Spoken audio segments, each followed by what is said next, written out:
வாங்கக்கா. வாங்கக்கா. நல்லா இருக்கியா கார்த்தி? இந்த புடவை உங்களுக்கு அழகா இருக்குங்கக்கா. என்னடா பொட்ட பிள்ளையாட்டம், போய் கிளம்பு போ. எங்கக்கா? கோயிலுக்கா? அப்பா அவங்ககிட்ட ஒன்றும் சொல்லலையா?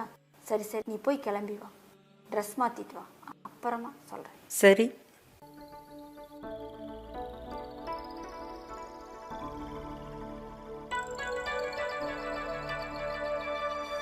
வாங்க மாப்பிள்ள. வரங்க மாமா. ஏமா நாம பொண்ணு வீட்டுக்கு போகிற விஷயம் அவங்களுக்கு சொல்லி அனுப்பிச்சிட்டியா?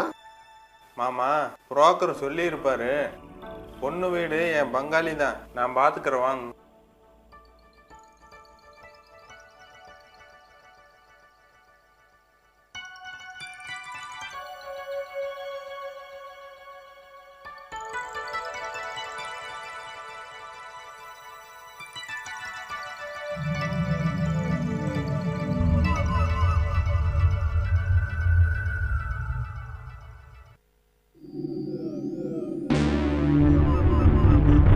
மாமா, என்ன நடக்குதுங்க? என் வீட்லயே பொண்ணு இருக்கும்போது ஒரு பிச்சைக்காரன் வீட்டுல போய் சம்பந்தம் பண்றீங்களே. உங்க பையன் எப்படி வாழ்ந்துடுறான்னு நான் பார்த்துறேன். டேய், நான் யாருன்னு தெரியுமாடா? என்னையவே மிரட்டி பாக்குறியா? பேசாம வந்த வழியே திரும்பி போயிடு. மாமா இப்ப போறேன், ஆனா மீண்டும் வருவேன் மாமா, வருவேன். டேய் வாங்கடா போலாம்.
என்னப்பா மலைச்சு போயிட்ட? சேர் எடுத்து போட்டு உட்கார், பேசலாம்.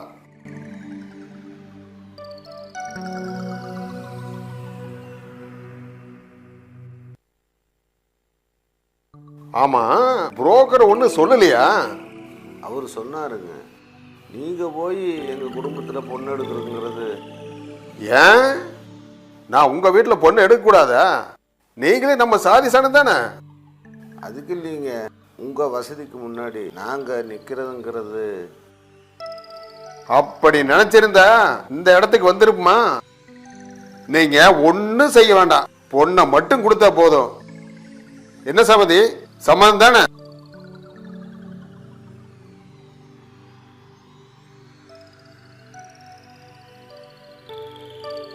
அக்கா, இங்க என்னக்கா நடக்குது?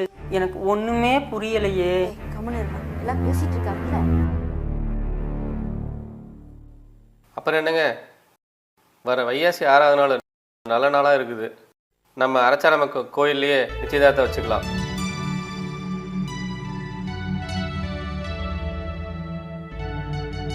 உனக்கு சம்மதம் தானே?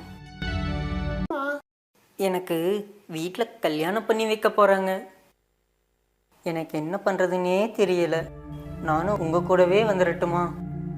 அட கடவுளே, இந்த சமுதாயம் நம்மளை ஒதுக்கி வச்சு வேடிக்கை பார்க்குது. இதுக்கு மத்தியில் நீ எதுக்குடா இங்க வந்த? இதையெல்லாம் நினைச்சு பார்த்தா எனக்கு பெருமையா தான் இருக்கு. ஆனா என்னோட இந்த இக்கட்டான சூழ்நிலையை நினைச்சா எனக்கு செத்து போயிடலாமான்னு இருக்குதுங்கக்கா. கடவுள் நம்மளை வாழத்தான் படைச்சிருக்கிறாரு, சாவதற்கு இல்லை. பேசாம நீ வீட்டுக்கு போ, இதுக்கு ஒரு முடிவு வரும். அப்பா, ஏப்பா இவ்வளவு வேகாத வெயில்ல இப்படி வந்திருக்கிற? உங்ககிட்ட ஒன்று சொல்லணுங்கப்பா. அப்படியா? என்னப்பா சொல்லு. எனக்கு இந்த கல்யாணம் வேண்டாங்கப்பா. என்னடா கண்ணு சொல்ற? விடிஞ்சா கல்யாணம், இப்ப கல்யாணம் வேண்டான்னு சொல்றிய? இது என்னப்பா? போ போ, போய் வேலை இருந்தா போய் பாரு. போ. செல்லம் கொடுத்து செல்லமா வளர்த்துட்ட, அதனால இப்படி பயந்து கிடக்குறான். சரி, நீங்க நைட்டு கல்யாணத்துக்கு நேரத்திலே வந்துருங்க.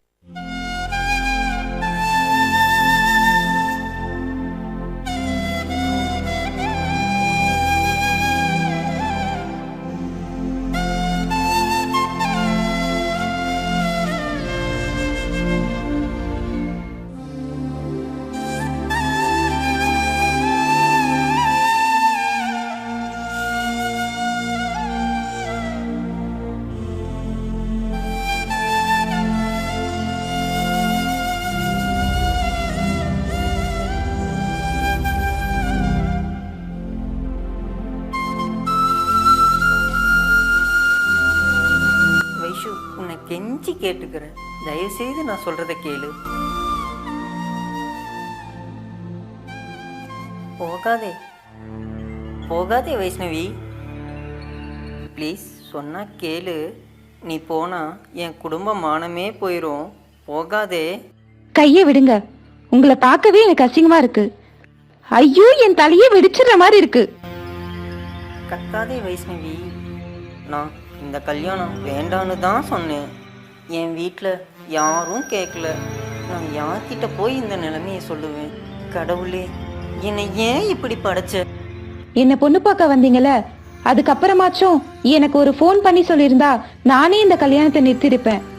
இப்ப எல்லாம் முடிஞ்ச பிறகு நான் என்ன செய்யறது? உங்களுக்கு என்ன, என் வாழ்க்கை தானே நாசமா போச்சு. கோவப்படாதே. உங்கள் வீட்டில் நீ எப்படி சந்தோஷமா இருந்தியோ அப்படியே இங்கேயும் இருக்கலாம்.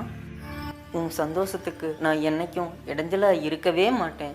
இதுக்காக வீட்டை விட்டு போகாத. அப்படியா? உங்க குடும்ப கௌரவத்துக்காக என் ஆசையெல்லாம் இழந்துட்டு இந்த வீட்ல ஒரு சடமாலாம் என்னால வாழ முடியாது. போகாதே போகாதே வைஷ்.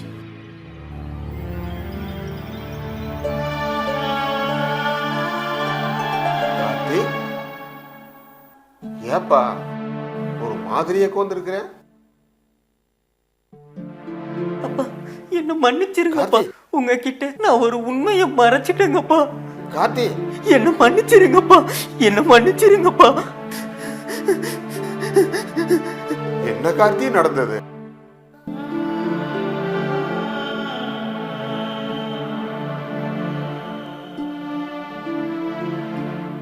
என் குடும்ப விளக்கே அணைஞ்சு போச்சே. நான் என்ன பாவம் செஞ்சேன்?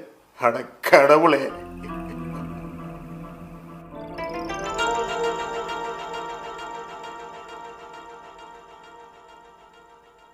அம்மா, அம்மா, என்னம்மா பண்ற? வாமா. எங்க மாப்பிள்ளைய காணோம், நீ மட்டும் வந்திருக்க? இனிமே அங்க போக மாட்டேன். வா, வந்து சோறு போடு, எனக்கு பசிக்குது. என்னடி தலையில கள்ள தூக்கி போடுற? என்னங்க, வைஷாலி வந்திருக்கா, என்னன்னு வந்து கேளுங்க. என்னம்மா திடீர்னு சொல்லாம வந்து நிக்கிற? ஆமாப்பா, அத பத்தி எதுவும் என்கிட்ட கேட்காதீங்க. அம்மாடி, நீ சின்ன பிள்ளை, பிடிக்கலன்னு ஒரு வார்த்தையில சொல்லிவிட்ட. தாலி கட்டின மஞ்சக்கவர் ஈரங்கோட இன்னும் காயிலம்மா, அதுக்குள்ளார வந்து இங்கே நிற்கிற. இந்த ஊர் உலகத்துக்கு முன்னாடி உங்க ஒப்பம் கௌரவம் என்ன ஆகுதுன்னு கொஞ்சம் நினைச்சு பார்த்தியாமா? இந்த ஊர் உலகத்தை பத்தி எனக்கு கவலை இல்ல. நமக்கு ஒருவேளை சோறு இல்லைன்னா அவங்களா வந்து கொடுக்க போறாங்க. ஏமா கல்யாணத்துக்கு முன்னாடியே எனக்கு பிடிக்கலன்னு சொல்லியிருந்தா கம்முன்னு இருந்திருக்கலாம். இப்போ வந்து எப்படி நிக்கிறியாமா? பிடிக்கல. அதே ஏமா? அவர் ஆம்பளையே இல்ல, போதுமா?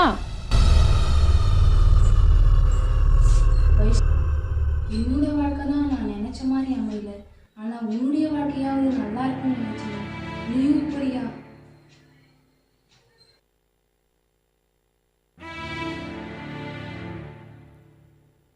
சம்பந்தி, உங்க கையை காலா நினைச்சு நான் உங்ககிட்ட மன்னிப்பு கேட்டுக்கிறேன். என் பையன் இப்படி இருப்பான்னு நான் கொஞ்சம் கூட எதிர்பார்க்கவே இல்லை. தெரிஞ்சிருந்தா உங்க பொண்ணை என் பையனை கட்டி வச்சிருக்க மாட்டேன். எல்லாம் என் தலைவிதி. என் பொண்ணு வாழ்க்கையை நினைச்சாதான். என் பையன் கல்யாணம் வேண்டாம் வேண்டான்னு பல முறை சொன்னான். நான் தான் கேட்கல. சம்பந்தி, உங்க பொண்ணு இனிமே என் வீட்டு மருமக இல்லை.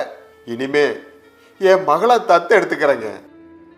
அவளுக்கு வேற ஒரு மாப்பிள்ளைய நானே பார்த்து கட்டி வைக்கிறேன். நான் என் கூட பிறந்து வளர்ந்த தம்பியை பற்றி எனக்கே தெரியாமல் போச்சே. எங்களை மன்னிச்சிருங்கண்ணா. மனித படப்புலையே ஆணும் பெண்ணும் இணைந்து திருமணம் நடத்தி சந்தோஷமா இருக்காங்க. ஆனா திருநங்க வாழ்க்கை மட்டும் இன்னும் கேள்விக்குறியாவே இருக்கு. என்னை யாரும் தப்பா நினைக்காதீங்க. தமிழ் கலாச்சாரத்தை படி ஒரு பொண்ணு ஒரு முறை தான் கல்யாணம் பண்ணிக்கணும். நட்பு காதலுங்கிற பேர்ல ஆணும் பொண்ணும் கல்யாணம் பண்ணிக்கிறாங்க. ஆனா அவங்க எத்தனை நாள் சந்தோஷமா வாழ்றாங்கன்னு யாருக்குமே தெரியாது. நான் நல்லா யோசிச்சு ஒரு முடிவு எடுத்திருக்கேன்.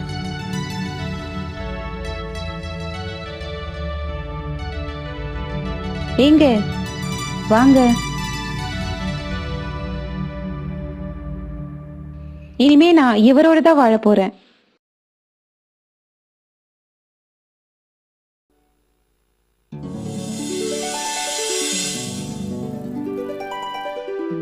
நீங்க 2 பேரும் அருமையான முடிவு எடுத்துக்கிறீங்க. என்ன பார்த்துட்டு இருக்கீங்க? எல்லாரும் வாங்க வாங்க.